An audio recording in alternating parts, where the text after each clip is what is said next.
Você é uma pessoa insegura? E onde que a sua insegurança tem te levado? Meu nome é Thalita Couto, esse é o episódio 172 e hoje a gente vai falar sobre insegurança nos processos de decisões. Eu acho que vai ser um tema muito relevante porque não é só na insegurança que a decisão se torna difícil, mas em pessoas com padrão comportamental mais inseguro, as decisões, elas demoram muito tempo a ser tomada ou, por vezes, não são tomadas. E o engraçado é que a insegurança, ela nos leva para um lugar. Não pense você que não, né? Porque a gente tem aquela ideia de que a insegurança nos paralisa, mas a insegurança nos leva, né? Só que a diferença é que talvez tenha te levado a um lugar não tão bom de estar, a um lugar que te distancia um pouco daquilo que você deseja realmente viver. E num contexto de insegurança, é muito engraçado porque quando a gente está lidando, né, com sentimentos difíceis, incluindo a insegurança, meio que transforma, assim, ativa em nós modo de reagir de uma maneira que distancia a gente mesmo da vida que a gente quer viver, entende? Então, quando a gente está inseguro, a nossa mente, ela deseja buscar por cenários que nos tragam alguma garantia. Então, faz com que a gente pense determinadas hipóteses, né? Na maioria delas, hipóteses catastróficas, como, por exemplo, eu vou dar conta, eu vou saber fazer, e se nada mudar? E se eu não conseguir?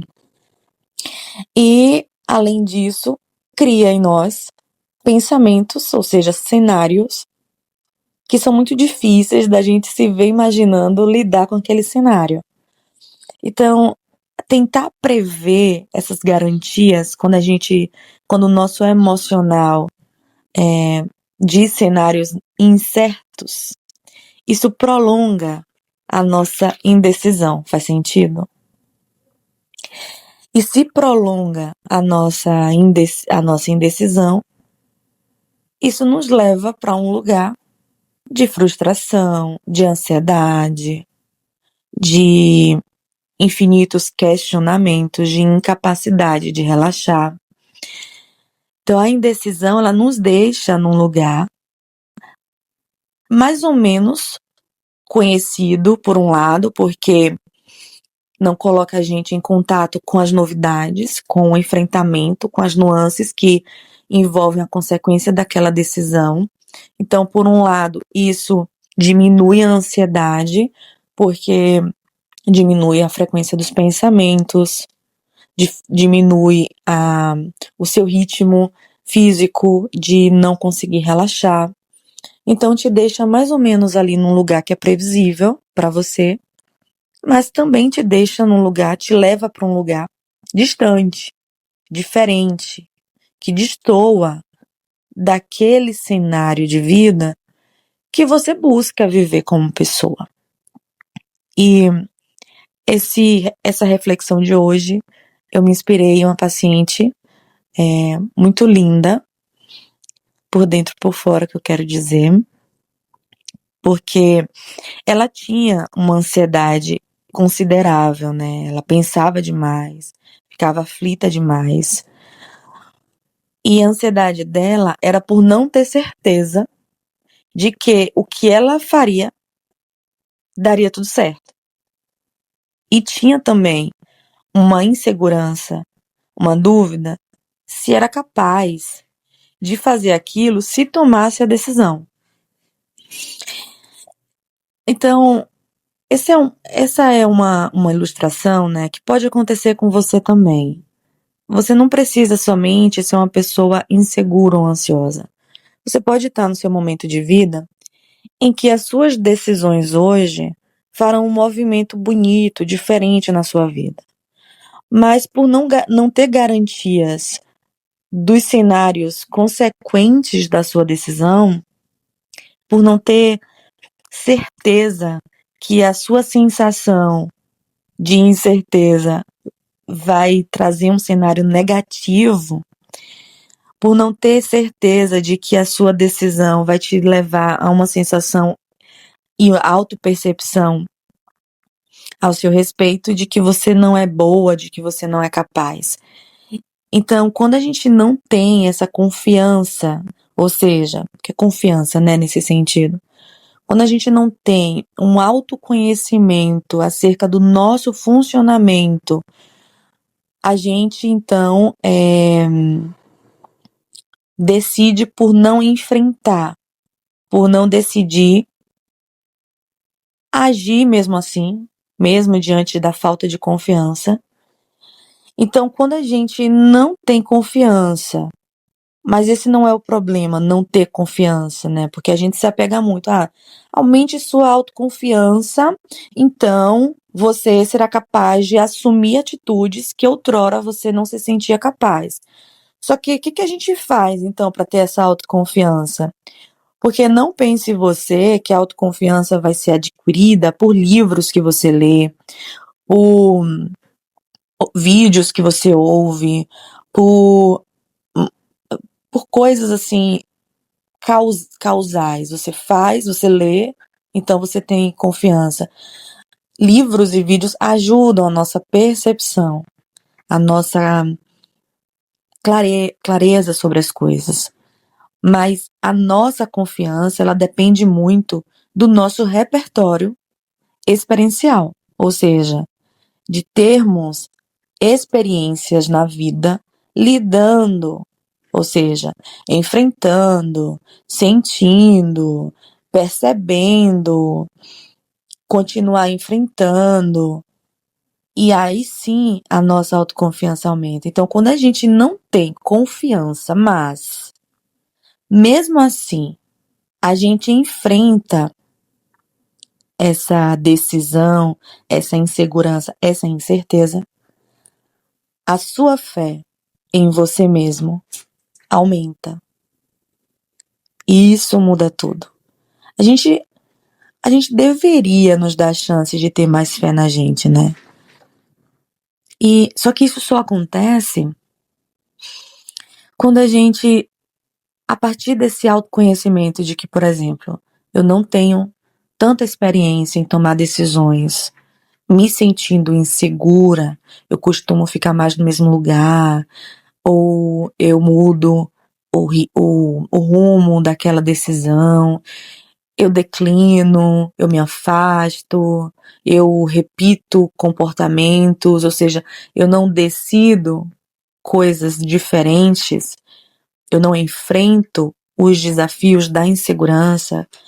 Quando eu não faço isso, a sua vida, a minha vida, ela caminha para um lugar de pouca fé em nós mesmos.